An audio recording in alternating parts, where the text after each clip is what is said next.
This is the Hidden Killers podcast with Tony Brueski. Featuring author, psychologist, and daily contributor, Shavaun Scott. Is there ever a way where, in a world that this would be okay, for her to take $1 million to be followed around? Let's play it in the world that she truly knows absolutely nothing about Rex Heuermann, even though she lived with him and was married to him for however many plus years. And the allegations, of course, are there that maybe she did know about some of these things, according to John Ray and other people. But say all that's not true. Say she literally had her head in the sand, completely clueless that these things were going on around her, however difficult that may seem to be. Yeah. She is a victim in that sense here as well. But even being a victim, even if you are unaware of your spouse's actions, you did find them out now. There's a lot of people that are hurting and are very much happy that something is going on here. Someone's been arrested, where it's okay for her to take that $1 million. And people can look at this as, well, she's a victim too. She needs money. Is it ever okay? Yeah, and that really gets into that ethics area. You know, I can't imagine, as I always say, I try to put myself in other people's shoes and imagine what would it be like to be them.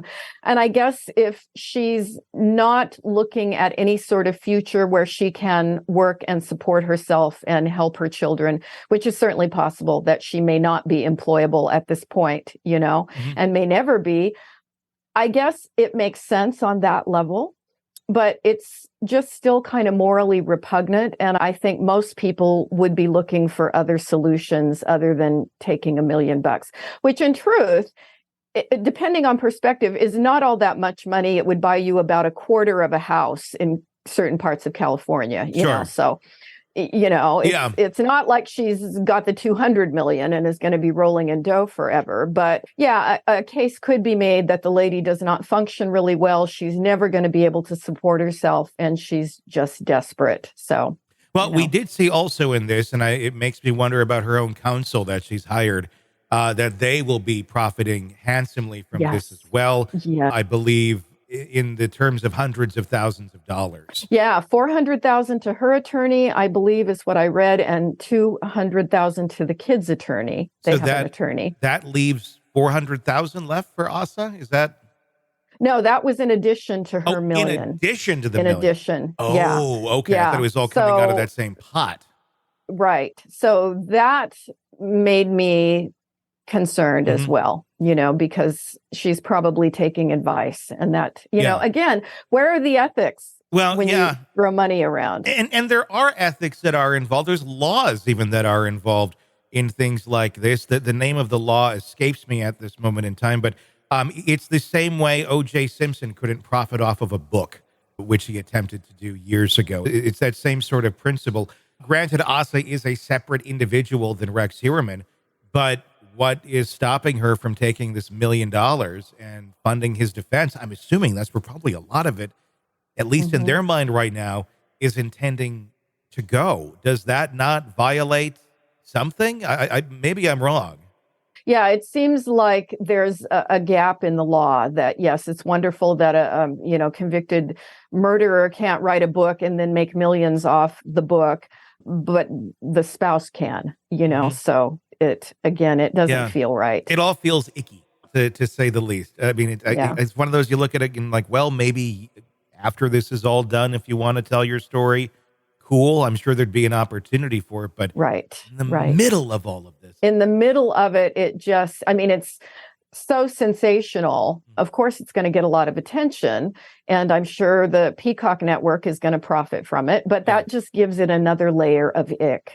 It does. Another way that I was looking at it, though, is this, and it's kind of what I've been calling like the jinx factor, the Robert Durst case. A lot came out in that documentary that did not come out in court. It ended up leading him back to court. It ended up leading to his own conviction. I'm wondering if this is going to do that, if this is going to open those doors, because it's not someone sitting down with a prosecutor or someone sitting down with an investigator.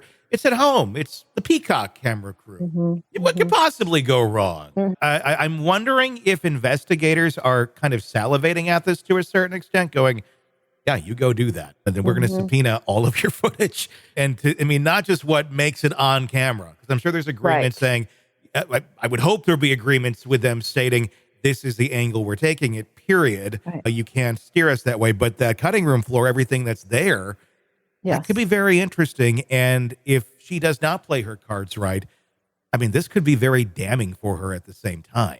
Yeah, very true. And you would think her attorney would be looking out for her from that point of view, too. Yeah. It really could go against her in many ways. But then the attorney also doesn't get the $400,000 Exactly. or the $200,000. Yeah. So all of it is ick. All of it does not feel right. It just makes you wonder what's going to happen the next day. We get a headline. Yeah, it's never what you would expect No. with the Heuermann situation.